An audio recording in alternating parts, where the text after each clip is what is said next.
Guess who we have today? We have Jimi Kiner, UT coach, as well as GTSA senior coach. Welcome to the show. How you doing, Joe? Very, very good. So, big summer for you guys on the senior level and also preparation for UT. Let's go club first. Well, during the summer, for the club, for GTSA, we had 6 kids that made Olympic trial cuts. Morgan Tankersley, who made a few Olympic trial cuts, and then we had 5 college kids that swam with us over the summer that made the 50 free in the trials. Wow, that's great production. So, Jimmy, I know you kept a lot of those college guys around, and I understand some of them are already qualified for the Olympics, and you're balancing both the university job and the GTSA job, which I know a little bit about, but it was decades ago, and I worked with a young Ed Brennan. Yes. You're working with a guy who has done a lot for just Division II swimming and swimming in general. That's correct. How is it when you're working with his granddaughter and she's getting all these Olympic trial cuts? It's a lot of fun. I mean, Ed's, like Sid said, he's a pioneer of Division II swimming, and now that he's got his granddaughter that he can watch and, swim, and she's an amazing swimmer, and just everything that she's accomplished, you could just see Ed glow from, ear to ear. Well, go ahead. Real quick, Jimmy, so you're working with the high schoolers. Yes. And now all of a sudden you're coaching. How do you balance the two? Now that being a college coach, you can look back and say, hey, here's kind of where you need to be. Well, what I do is during the college season, I'm mainly with the college team, the University of Tampa. Then once the college season is over, then I go over and help out and assist with the senior group. So it's a really nice kind of mentoring type thing that I can, guide our senior kids and kind of, if they have any questions about college recruiting or anything like that, they always know that they can come to me and, get some more information. It helps out with the parents too. If the parents have questions, I've been coaching at the University of Tampa for 12 years now, so I've been in Division II and know a lot about, where you can swim and things like that. How does that work when you have some kids, some senior kids, and they go, you know what, I want to go to UT. So how does that affect the conversations? Well, I can't officially talk to any about kids about school or anything until their junior year of high school.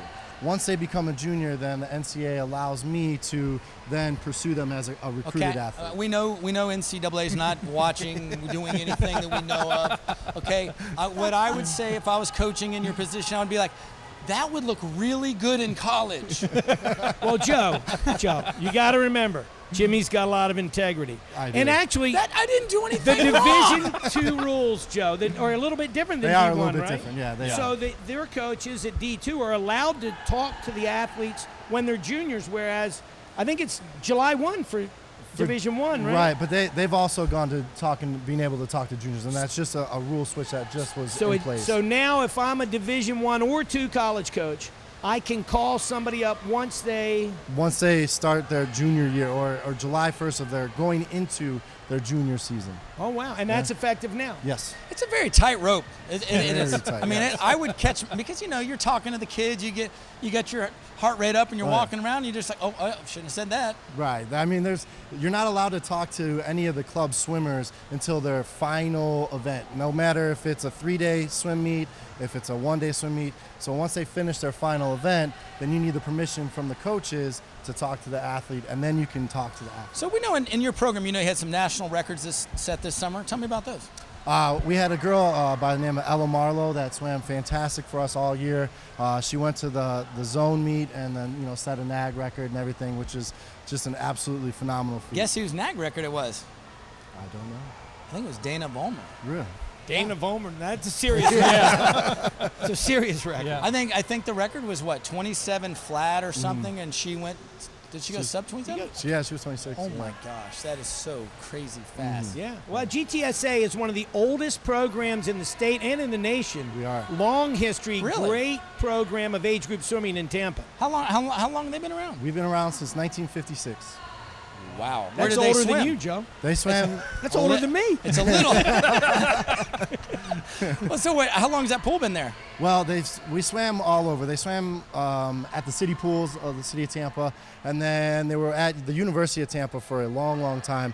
Now we're currently swimming at the city pools, which this year we actually got Bobby Hicks, the 50-meter pool, to be open all year. So we bought covers for them. They heat it, so we're going to have long course water if we want all year round, and it's really helped out the community. So if I'm a student athlete, and I wanted to go to UT, what is the thing that tips me over and goes, you know what, I need to go to UT now because of what Jimmy just told me? Well, our school, the facilities are absolutely amazing. They've done so much work. The school is about 7,000, so it's a large Division II school. So it's a good size. It's not too small. It's not too big where you would get lost in the crowd if you went to a big school, but you're not going to know everybody's business in the other.